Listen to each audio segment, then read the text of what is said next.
গল্পের নাম অভিশাপ। গল্পটি একটি সুন্দরী মেয়েকে নিয়ে। বিভাবতী একটি সুন্দরী মেয়ে, অল্প বয়স্ক সুন্দরী মেয়ে। তার বিয়ে হয়েছে এক বড় রাজপ্রাসাদ সম বাড়িতে, বড় পরিবার, রাজপরিবার। সে বিয়ের পরে সুখেই ছিল। এই রাজপরিবারের সমস্ত ঐতিহ্য, ঐশ্বর্য তার ভালোই লাগছিল। কিছুদিন পরে হঠাৎ করে তাদের বিবাহবার্ষিকী এলো। তার স্বামী ব্রজমোহন তাকে বেশ ভালোবাসত। বিবাহের পরে তারা এই রাজপ্রাসাদে সুন্দরভাবেই ঘুরে বেড়াতো। এই রাজপ্রাসাদের এত সৌন্দর্য থাকা সত্ত্বেও অনেকদিন আগেকার তো, তখন লাইট ছিল না। লণ্ঠনের আলো, প্রদীপের আলো, ঝাড়বাতির আলোতেই চলতো। একদিন রাতেবেলা ব্রজমোহন এবং বিভাবতী ঘুমিয়েছিল। 1 বছর হয়েছে তাদের বিবাহের, বিবাহবার্ষিকীর রাত।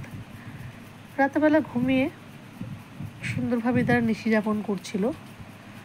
বেশ কিছুক্ষণ পরেই তার বাথরুম যাবার বেগ চাপে বিভাবতীর। যেহেতু রাজবাড়ি, সেহেতু বাথরুমগুলো তো আজকালকার দিনের মতন আর অ্যাটাচড বাথরুম নয়। হয়তো রাজমহলের এক কোনায় ঘর, এক প্রান্তে হয়তো কলঘর বা বাথরুম। তো রাজপরিবারে বিশেষ কিছু লোক ছিল না। রাজপরিবার বলতে জমিদার বাড়ি বা যাই হোক বড় বাড়ি বলা যেতে পারে। বেশি লোক ছিল না সেখানে। ছিল শুধু তার চাকর বাকরেরা, তার এক বুড়ি শাশুড়ি আর বিভাবতীর এক দেওর, এক ননদ। এই ছোট ছোট পরিবার ছিল। তো রাজপরিবারের নিচের মহলগুলোতে কিছু চাকর বাকররা থাকতো, বাড়ি পরিষ্কার করার লোকজন। উপরের ঘরগুলোতে এদিক ওদিকে ছড়িয়ে ছিটিয়ে বিচ্ছিন্ন ঘরগুলিতে বিভিন্ন পরিবারের মেম্বাররা থাকতো। এক ঘরে বিভাবতী, এক ঘরে তার বুড়ি ঠাকুমা, এক ঘরে তার দেওর, এক ঘরে তার ননদ। এরকম কিছু ঘর বন্ধই থাকতো। পুরনো বাসিন্দা যারা ছিলেন তাদের ঘরগুলো অবিবাহিত অবস্থায়, এরকম। তো বাথরুম যেতে হবে ঘরের এক প্রান্ত থেকে অন্য প্রান্তে। যেহেতু তখনকার দিনে অল্প রাত হলেও বেশ গভীর রাত মনে হতো এবং অন্ধকার হয়ে আসতো, তো তারা লণ্ঠনের আলো নিয়েই ব্যবহার করত। সেই দিন রাত্রে ছিল প্রায় অমাবস্যা।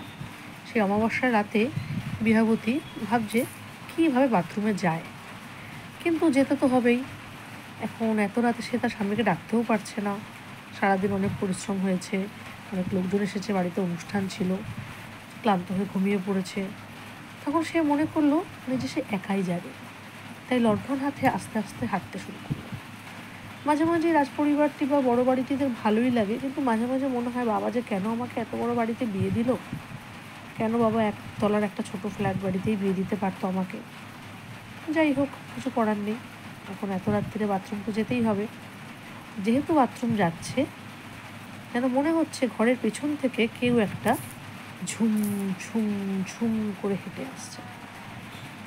তার মাঝে মনে হলো যে সে নিজে হাঁটছে, হয়তো তার নিজের হাঁটারই প্রতিধ্বনি হচ্ছে।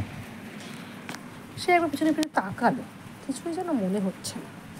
তো যাই হোক, আজ পরিবারের তৎকালীন যুগে এমন ছিল যে বাথরুম পায়খানাগুলো মানে ঘরের একেবারে শেষ প্রান্তে থাকতো, দরকার হলে হয়তো ছাদের দিকেই থাকতো। তখন দরজা খুলে সে ছাদের দিকে গেল। বেশ ঘন অন্ধকার, অমাবস্যার রাত। হঠাৎ করে মনে হলো কে যেন তার সামনে যে ছায়ামূর্তি সরে গেল। ছায়ামূর্তিটি ঘোমটা দেওয়া। তার মনে হলো কোনো এক মহিলা। তবুও সে ল্যাম্পটনের আলোটিকে জোরে ধরে সে বাথরুমের দিকে গেল। হঠাৎ করে মনে হলো তার সামনে দিয়ে একটি হাতের ছবি চলে আসলো। হাত দিয়ে যেন তাকে ঠেলা দিল। তবুও সে কোনো কারণে ভাবলো যে না, আমার হাতে তো লণ্ঠন আছে, আলো আছে, আগুন আছে, কিছুই হবে না। তবুও কিছুক্ষণ পরে যেন সে মনে হলো অন্ধকারে ধাক্কা খেয়ে পড়ে গেল। কিছুক্ষণ পরেই যেন চোখ মেরে তাকালো, দেখলো সামনের মুখ একটি। সেই মুখটি যেন তাকে কিছু বলছে। তুই মরবি, তুই নির্বংশ হবি, তুই সন্তানহীনা হবি, তুই মরবি, তুই নির্বংশ হবি। এরকম বলতে বলতে সেই অদৃশ্য মূর্তি ছেড়ে চলে গেল।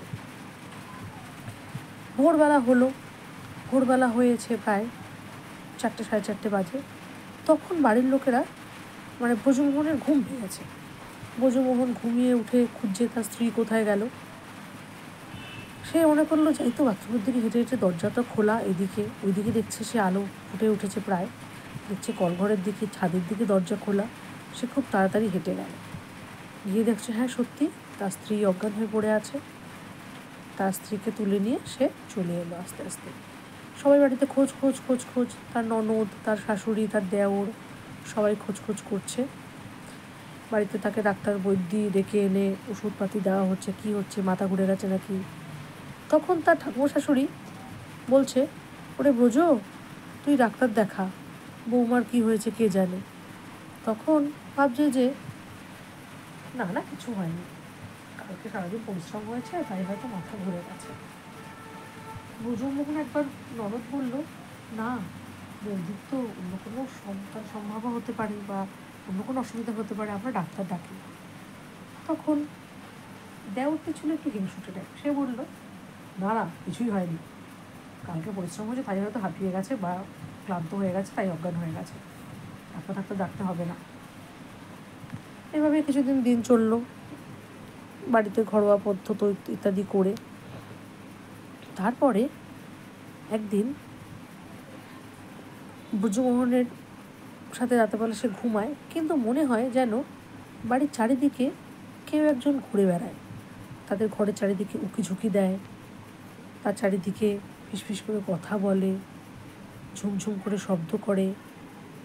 একদিন ব্রজমোহনকে সে বলল, জানো আমার খালি মনে হয় বাড়ির চারিদিক থেকে কোনো এক মহিলা আমাদের দেখছে, কোনো এক মহিলা চারিদিক দিয়ে হাঁটাহাঁটি করছে। কেন আমার এরকম মনে হয় বলো তো? বলছে, কেন, তোমার বাবা বলেনি যে আমার আগে একজন বিয়ে হয়েছিল? বলছে, কই না তো, সে কথা তো বলেনি বাবা কখনো। বলছে, হ্যাঁ আমি তো বলেই নিয়ে এসেছি, আমার এক স্ত্রী ছিল, তাকে আমি খুব ভালোই বাসতাম, কিন্তু সে সন্তান প্রসব করতে গিয়ে মারা গেছে। এখন আমার বাড়িতে একা, আমার বংশ রক্ষা করার জন্য আমি তোমাকে বিয়ে করেছি, এই দেখো আমার স্ত্রীর ছবি। এই বলে সে তার একটি সুটকেস থেকে তার স্ত্রী শিলাদেবীর ছবি বার করলো। সত্যি শিলাদেবীকে দেখতে অত সুন্দর, রাজরানীর মতোই দেখতে। শিলাদেবী একবার সন্তান প্রসব করতে গিয়ে খুবই অসুস্থ হয়ে পড়েছিলেন, তারপরে সন্তান প্রসব করতে গিয়েই মারা গেছে, সন্তানটি ভূমিষ্ঠও হতে পারেনি।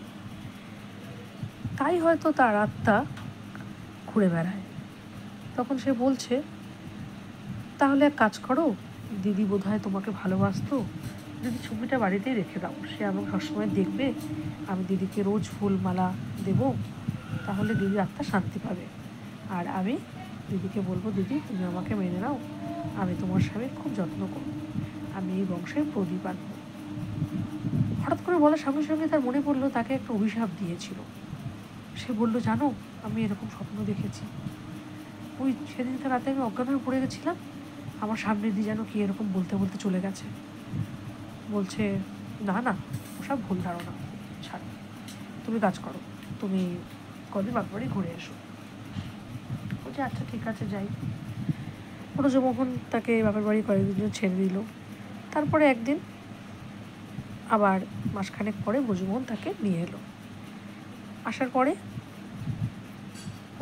ক্রিয়াবতী কাজকর্ম করতে করতে হঠাৎ করে একদিন আবার মাথা ঘুরে পড়ে যায়। তখন ডাক্তার এসে তাকে দেখে এবং বলে, আপনার স্ত্রী সন্তান সম্ভবা। শুনে তো ব্রজমোহন খুবই আনন্দে বিহ্বল হয়ে পড়ে, বাহ এতদিনে তার বংশে প্রদীপ দেবে, এতদিনে তার পরিবারে একটি ছোট্ট শিশু আসবে যে খেলবে আনন্দ করবে। তো যথারীতি ধীরে ধীরে একটি মেয়ে হলো। সেই মেয়েটিকে হওয়ার সাথে সাথে পুরানো দিন যেমন, সবাই খুব একটা খুশি নয়, কারণ বাড়ির লোকেরা ভাবছে যে রাজপরিবার পুত্র সন্তান হলেই ভালো হতো, কিন্তু বুড়ো ঠাকুমা, ননদ কারো মনেই তেমন খুশি নেই, দেওরেরও নয়। তো যাই হোক, ছোটো বাচ্চাটিকে নিয়ে এসে খায় দায় ঘুমায়, কী আর করবে, কাঁদে, ধরে চাকর বাকরে ধরে।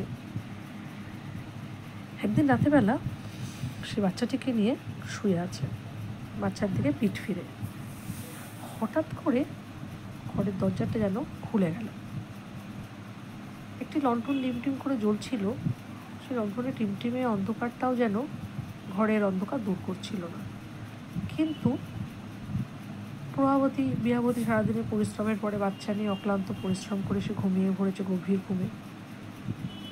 কিছুক্ষণ পরেই যেন মনে হচ্ছে সে স্বপ্ন দেখছে, তার বাচ্চার দিকে একটি কালো হাত চলে আসছে। সেই কালো হাতটি যেন বাচ্চাটিকে গলা টিপে মেরে ফেলতে চাইছে, যেন মনে হচ্ছে তার কোল থেকে বাচ্চাটিকে ছিনিয়ে নিয়ে যাবে। কিছুক্ষণ পরই বাচ্চাটি প্রচণ্ড জোরে ওয়াও ওয়াও করে কেঁদে উঠল। তার খিদে পেয়েছে। সঙ্গে সঙ্গে বিহাবতী ঘুম ভেঙে গেল আর বাচ্চাকে পেছনে ফিরে কোলের কাছে নিয়ে দুধ খেতে শুরু করলো। আসলে সেই ঘটনায় এসেছিল শিলাবতী। শিলাবতী বাচ্চাটিকে মেরে ফেলতেই এসেছিল, কারণ তার কথা ছিল সে নির্বংশ হবে। এই সময় হঠাৎ করে শিলাবতীর মনে পড়ে তার গর্ভে একটি সন্তান ছিল, সেই সন্তানটি মারা গেছে। সে নিজের মৃত্যুর সাথে সাথেই সন্তানকেও চিতায় পুড়িয়ে দিয়েছে। তাই তার হঠাৎ করে মনে হলো তার গর্ভের সন্তানটি যেন মা মা বলে কেঁদে উঠল। তাই তার হাতটি আবার থেমে গেল, বাচ্চাটিকে আর মারতে পারল না। তখন সে আরও একটি অভিশাপ দিয়ে গেল বিহাবতীকে, মর মর তুই মর, মেয়ের সন্তান নিয়েই মর, তুই লাথিচাটা খেয়েই মর, মেয়ে সন্তানকে নিয়েই তুই বেঁচে থাক আর লাথিচাটা খেয়েই মর। এই জন্যেই গল্পের নাম অভিশাপ। তারপর থেকেই বিহাবতীর ছায়া সরে গেল ও শিলাবতীর ছায়া সরে গেল এবং আর কখনোই সেরকম অত্যাচার করেনি। বাচ্চাটি ধীরে ধীরে বড় হয়ে উঠতে শুরু করলো। মানে বলতে চাইলো তুই বেঁচেই থাক, মেয়ে সন্তানকে নিয়েই বেঁচে থাক, কিন্তু সবারই মুখ ঝামটা খাবি, কিন্তু মেয়ে সন্তানকে নিয়ে বেঁচে থাক। যে মেয়ে সন্তান তারও সন্তান, তার স্বামীর সন্তান, তার স্বামীর সন্তানের মধ্যেই তার বাচ্চাটি বেঁচে থাকবে। এই ছিল গল্পের সারমর্ম।